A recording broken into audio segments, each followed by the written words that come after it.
সবাইকে স্বাগত। আপনারা যারা সিভিল সার্জন কার্যালয়ে পরীক্ষা দিবেন, আপনাদের জেলার পরীক্ষাটি লিখিত হবে। আজকে একটি লিখিত পরীক্ষার প্রশ্ন প্যাটার্ন নিয়ে এসেছি। ইনশাল্লাহ এই প্যাটার্ন থেকে 25 থেকে 30 নাম্বার অনায়াসে কমন পাবেন। ধৈর্য সহকারে সম্পূর্ণ ভিডিওটা দেখলে আপনি পরীক্ষায় পাশ করতে পারবেন। পরীক্ষায় কোন কোন টপিক, কোন কোন বিষয় থেকে প্রশ্ন আসে, আমি সকল কিছু খুব সুন্দরভাবে বুঝিয়ে দিব, দেখিয়ে দিব। আপনারা পরীক্ষায় অনেকে উত্তীর্ণ হতে পারেন না, কারণ একটা পরীক্ষার প্রশ্ন প্যাটার্ন বোঝেন না বলেই কিন্তু পরীক্ষা উত্তীর্ণ হতে পারে না। যারা পরীক্ষার প্রশ্ন প্যাটার্ন বুঝতে পারে, বিষয়বস্তু আয়ত্ত নিতে পারে, তারা পরীক্ষায় উত্তীর্ণ হয় 100% শিওর। দেখেন, আজকে একটি প্রশ্ন প্যাটার্ন নিয়ে এসেছি। সিভিল সার্জন কার্যালয়, পদের নাম স্বাস্থ্য সহকারী ও অন্যান্য পদ। সময় থাকবে 90 মিনিট, পূর্ণমান থাকবে 80। অর্থাৎ আপনাদের পরীক্ষাটি লিখিত হবে, সময় থাকবে 90 মিনিট, পূর্ণমান থাকবে 80 নাম্বারে পরীক্ষাটি অনুষ্ঠিত হবে। আপনাকে আগে বুঝতে হবে লিখিত পরীক্ষা কি। লিখিত পরীক্ষা হচ্ছে সন্ধি বিচ্ছেদ থাকবে, ব্যাসবাক্য থাকবে, বাগধারা থাকবে, তারপরে বিপরীত শব্দ থাকবে, এক কথা প্রকাশ থাকবে।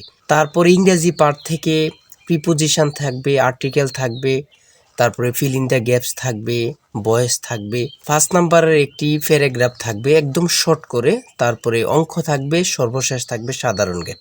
লিখিত পরীক্ষা মানে এতটুকুই, ঠিক আছে। লিখিত পরীক্ষার প্রশ্ন প্যাটার্ন একদম ইজি যদি আপনি বুঝতে পারেন। তাই বলতে চাচ্ছি, এই পরীক্ষা যারা উত্তীর্ণ হতে চান, অর্থাৎ সিভিল সার্জন কার্যালয়ে যারা পরীক্ষা দেবেন, আপনাদের জন্য একদম শর্ট করে একটি চূড়ান্ত সাজেশন তৈরি করা হয়েছে। পরীক্ষার প্রশ্ন প্যাটার্ন যেমন থাকবে সেম ভাবে আমরা সাজেশনে উল্লেখ করেছি। ইনশাল্লাহ এই সাজেশনটি পড়ে শুধু পরীক্ষা দিতে গেলেই উত্তীর্ণ হয়ে যাবেন। যারা চাকরির কারণে, বিভিন্ন কাজের কারণে পড়তে সময় পান না, তারা প্রত্যেকে আমাদের সাজেশনটি সংগ্রহ করবেন। ইনশাল্লাহ আপনি শুধু পড়ে পরীক্ষা দিতে গেলেই উত্তীর্ণ হয়ে যাবেন। এই চূড়ান্ত ফাইনাল সাজেশনটি নিতে স্ক্রিনে দেওয়া হোয়াটসঅ্যাপ নাম্বার রয়েছে, ইমো নাম্বার রয়েছে। দুটোর মধ্যে যে কোনো একটি মেসেজ করে সাজেশনটি সংগ্রহ করুন। সাজেশনের মূল্য মাত্র 100 টাকা। আমি বলি, যারা সিভিল সার্জন কার্যালয়ে পরীক্ষা দিবেন, প্রত্যেকে আমাদের সাজেশনটি সংগ্রহ করবেন। ইনশাল্লাহ আপনি পরীক্ষায় উত্তীর্ণ হয়ে যাবেন। বেশি কথা বলবো না, যারা বোঝেন একটুতেই বোঝেন। দেখেন, এখানে সর্বপ্রথম রয়েছে কি সন্ধি বিচ্ছেদ। অর্থাৎ আপনাদের সন্ধি বিচ্ছেদ থেকে 5টা প্রশ্ন থাকবে।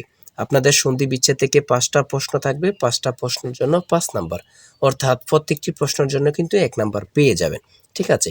সন্ধি বিচ্ছেদ থেকে 5টা থাকবে, আপনি যদি 5টা প্রশ্ন পারেন 5 নাম্বার আপনাকে দেয়া হবে। তারপরে 2 নাম্বারে রয়েছে ব্যাসবাক্য লিখে সমাস নির্ণয় করুন। 5টি থাকবে, 5টার জন্য 5 নাম্বার। দেখেন, আপনাকে আগে প্রশ্ন প্যাটার্নটা বুঝতে হবে, কোন কোন বিষয় থেকে প্রশ্ন আসে, কোন কোন টপিক থেকে প্রশ্ন আসে। ওটা যদি বুঝতে পারেন, আপনাকে কেউ পরীক্ষায় আটকিয়ে রাখতে পারবে না, আপনি পরীক্ষায় উত্তীর্ণ হবেন। তারপরে 3 নাম্বারে যেটা রয়েছে যুক্ত বর্ণগুলো ভেঙে লিখুন। এগুলা অনেক পরীক্ষায় থাকে, অনেকটা থাকে না, এটা এত ইম্পর্টেন্ট না, এটা এত গুরুত্বপূর্ণ টপিক না, এটা বাদ দিতে পারেন। তারপরে 4 নাম্বারে রয়েছে সংক্ষিপ্ত প্রশ্নের উত্তর দিন। বাংলা সাহিত্যের আদি নিদর্শন কি? চর্যাপদ। এখানে 5টি সংক্ষিপ্ত প্রশ্ন উত্তর দেওয়া থাকবে, 5টার জন্য 5 নাম্বার। এখানে যে প্রশ্ন প্যাটার্ন নিয়ে এসেছি সেম প্যাটার্নে আপনাদের পরীক্ষা হবে, একদম সেম প্যাটার্নে আপনাদের পরীক্ষাটি হবে, ঠিক আছে। তারপরে বাংলা গদ্যের জনক কাকে বলা হয়? ঈশ্বরচন্দ্র বিদ্যাসাগরকে। সতীদাহ প্রথা বিলুপ্ত করেন কে? রাজা রামমোহন রায়। একেই কি বলে সভ্যতা? প্রহসনের লেখক কে? মাইকেল মধুসূদন দত্ত। বনফুল কাব্যগ্রন্থের রচয়িতা কে? রবীন্দ্রনাথ ঠাকুর। দেখেন, প্রশ্নগুলো কিন্তু একদম ইজি, এখানে কঠিন প্রশ্ন কোনো করে না। এমসিকিউ পরীক্ষা একটু হার্ড করে, কিন্তু লিখিত পরীক্ষা একদম ইজি প্রশ্ন করে। সেম প্যাটার্নে, একদম যেমন প্যাটার্ন দেখতে পাচ্ছেন সেম প্যাটার্নে আমরা সাজেশন উল্লেখ করেছি। ইনশাল্লাহ আমাদের সাজেশনটি পড়লেই যথেষ্ট আশা করি। দেখেন, 1 নম্বরে রয়েছে কি অর্থসহ বাগধারা ব্যবহার করে বাক্য রচনা করুন। এখানে 5টি থাকবে, 5টার জন্য 5 নাম্বার আপনারা পেয়ে যাবেন। অর্থাৎ বাগধারা থেকে 5টি প্রশ্ন কিন্তু থাকবে, ঠিক আছে।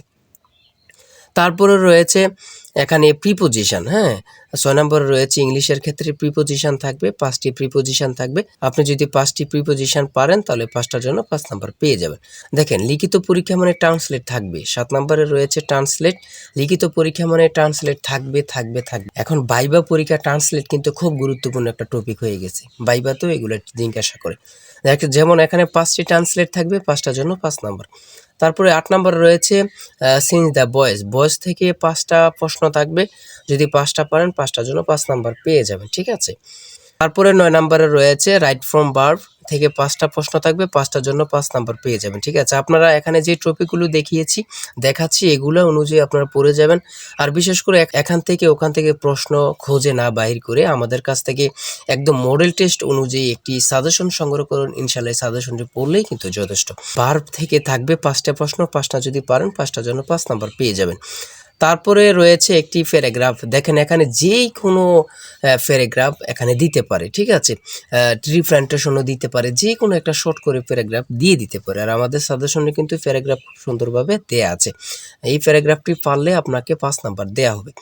তারপরে রয়েছে 11 নম্বরে রয়েছে 2 এবং 32-এর মধ্যে মৌলিক সংখ্যা কয়টি ও কী কী। খুব গুরুত্বপূর্ণ, এগুলো কিন্তু বাহির করার একদম সহজ টেকনিক আছে, আপনারা অবশ্যই সকলে জানেন। আর বিশেষ করে আমাদের প্রত্যেকটি প্রশ্নের ব্যাখ্যা ও সমাধান সহ দেওয়া আছে। এই যে এখানে যেমনভাবে ব্যাখ্যা সমাধান সহ দেওয়া আছে, সেমভাবে আরও ভালোভাবে আমাদের সাজেশনে ব্যাখ্যা ও সমাধান সহ পেয়ে যাবেন। এখানে প্রশ্নের সমাধানটি দেওয়া আছে, আপনারা দেখে নেন। হ্যাঁ, তারপরে রয়েছে 2টি সংখ্যার গুণফল 4235 এবং তাদের লসাগু 385, সংখ্যা দুইটির গসাগু কত। খুবই গুরুত্বপূর্ণ একটি প্রশ্ন। ঠিক আছে, সমাধানটি দেখে নেন, আপনারা যদি পারেন তাহলে 5 নাম্বার পেয়ে যাবেন। তারপরে ঘ নাম্বারে রয়েছে শতকরা বার্ষিক কত হার সুদে 60,000 টাকা 5 বছরের সুদ 6,000 টাকা হবে। 60,000 টাকার 5 বছরের সুদ কত টাকা হবে, একদম ইজি কিন্তু। হ্যাঁ, আপনারা সমাধানটা দেয়া আছে, আপনারা দেখে নেন। এই প্রশ্নের উত্তরটি পারলে 5 নাম্বার পেয়ে যাবেন। তারপরে রয়েছে কি, আমরা একটু দেখে আসি। একটি সোনার গহনার ওজন 16 গ্রাম, এতে সোনা ও তামার অনুপাত 3:1, এতে কি পরিমাণ সোনা মেশালে অনুপাত 4:1 হবে। ঠিক আছে, একদম সহজ কিন্তু, আপনারা এত ঘাবড়াবেন না বা মনে করবেন যে কি কঠিন লাগতেছে, না, এগুলো ব্রেন খাটাতে হবে। ঠিক আছে, হ্যাঁ, আপনি যদি মাথা না খাটান তাহলে কিন্তু আপনি বুঝবেন না। হ্যাঁ, এই প্রশ্নের উত্তরটি যদি পারেন আপনাকে 5 নাম্বার দেয়া হবে। তারপরে রয়েছে এখানে মান নির্ণয়ের একটা অঙ্ক, a cube minus B cube equal to 513 এবং a minus B equal to 3 হয়, তবে এ বি এর মান কত। এখানে সমাধানটা দেয়া আছে একদম ইজিভাবে, অ্যান্সার হয়েছে 54। আপনারা সমাধানটা দেখে নিন, পারলে কিন্তু 5 নাম্বার পেয়ে যাবেন। তারপরে সংক্ষিপ্ত প্রশ্ন সর্বশেষ, এখানে 15টি সংক্ষিপ্ত প্রশ্ন নিয়েছে, একদম খুব গুরুত্বপূর্ণ প্রশ্ন উত্তরগুলো নিয়ে এসেছি। দেখেন এখানে রয়েছে ইপিআই মানে কি। ইপিআই মানে কি খুবই গুরুত্বপূর্ণ। ঠিক আছে, খুবই গুরুত্বপূর্ণ এই প্রশ্নটি পরীক্ষায় অনেকবার আসছে। ঠিক আছে, তারপর হচ্ছে বর্তমান ইপিআইতে শিশুদের কয়টি রোগের টিকা দেয়া হয়। এখানে স্বাস্থ্য সহকারী সম্পর্কে এবং কি সিভিল সার্জন পরীক্ষা দিবেন এমন টাইপের প্রশ্ন খুবই গুরুত্বপূর্ণ। ঠিক আছে, সঠিক উত্তর হচ্ছে 10টি। ধনুষ্টঙ্কার রোধে একজন মাকে জীবনে মোট কত ডোজ টিকা নিতে হয়, 5 ডোজ। ঠিক আছে, আর বিশেষ করে বলি যে প্রশ্নগুলো নিয়ে এসেছি আপনি দেখলেই বুঝতে পারবেন কতটা গুরুত্বপূর্ণ। ডেঙ্গুবাহী মশার নাম কি, ডেঙ্গুবাহী মশার নাম কি, প্রশ্নটি যে কত পরীক্ষা আসছে আল্লাহ ছাড়া কেউ জানে না। ঠিক আছে, তারপর রয়েছে ডেঙ্গু হলে কোন জাতীয় ওষুধ খাওয়া যায় না, খুবই গুরুত্বপূর্ণ, এটা কিন্তু এমনিতে সকলের জানা প্রয়োজন, সেটা হচ্ছে ব্যথানাশক। ইউনিসেফের পূর্ণরূপ কি, ইউনিসেফের পূর্ণরূপ কি, আমি একটা কথাই বলবো, আপনাদের পূর্ণরূপ থেকে 1 থেকে 2টা 2 থেকে 3টা প্রশ্ন থাকবে। ঠিক আছে, এটা আপনারা ধরে নেন। তারপরে রয়েছে বিশেষ গুরুত্বপূর্ণ জেন জি কি এবং কারা, খুবই গুরুত্বপূর্ণ একটি প্রশ্ন। জেনারেশন জেড মানে 1997 থেকে 2012 সালের মধ্যে যারা জন্মগ্রহণ করেছে তারাই হচ্ছে জেন জি। তারপরে রয়েছে 11 সিন্ধুর দুর্গ কার ঘাঁটি ছিল, খুবই গুরুত্বপূর্ণ একটা প্রশ্ন, সেটা হচ্ছে ঈশা খাঁ। হাজী শরীয়তুল্লাহর আন্দোলনের নাম কি, ফরায়েজি আন্দোলন। লিখিত পরীক্ষা মানে কিন্তু এত কঠিন না, আপনারা প্রশ্ন ইজি করবে কিন্তু লিখতে একটু ঝামেলা, মনে রাখতে, এটি হচ্ছে সমস্যা।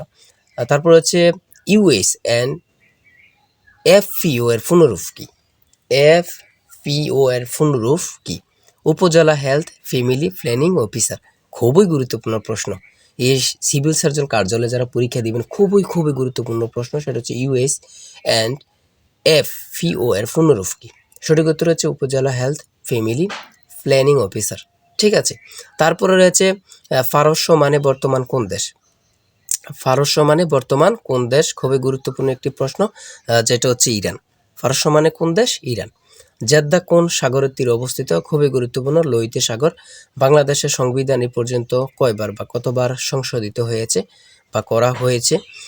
17 বার। ইউক্রেনের রাজধানীর নাম কি? ইউক্রেনের রাজধানীর নাম হচ্ছে কিয়েভ। খুবই গুরুত্বপূর্ণ, জরায়ু ক্যান্সার প্রতিরোধে দেয়া ভ্যাকসিনের নাম কি? জরায়ু ক্যান্সার প্রতিরোধে দেয়া ভ্যাকসিনের নাম কি? এইচপিভি টিকা। এইচপিভি টিকা খুবই গুরুত্বপূর্ণ। আমি যে প্রশ্ন উত্তরগুলো নিয়ে এসেছি এখান থেকে অনেকগুলো প্রশ্ন কমন পাবেন, এবং যারা পরীক্ষা দেবেন আশা করি থেকে আমাদের সাজেশনটি সংগ্রহ করবেন। সাজেশনটি সংগ্রহ করতে এই নাম্বারে হোয়াটসঅ্যাপ ইমো আছে, আপনারা কি করবেন, দুটোটার যে কোনো একটা হোয়াটসঅ্যাপ অথবা ইমোতে মেসেজ করবেন। মেসেজ করলে সাজেশনটি সংগ্রহ করতে পারবেন।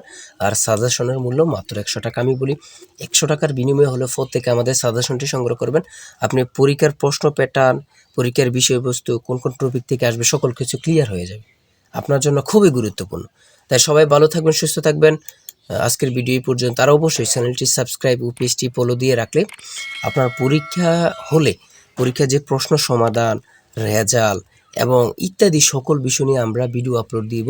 চ্যানেলটি সাবস্ক্রাইব ও পেজটি ফলো দিয়ে রাখলে সবার আগে চলে যাবে আপনার কাছে নোটিফিকেশন। তাই অবশ্যই চ্যানেলটি সাবস্ক্রাইব ও পেজটি ফলো দিয়ে আমাদের সঙ্গে থাকবেন।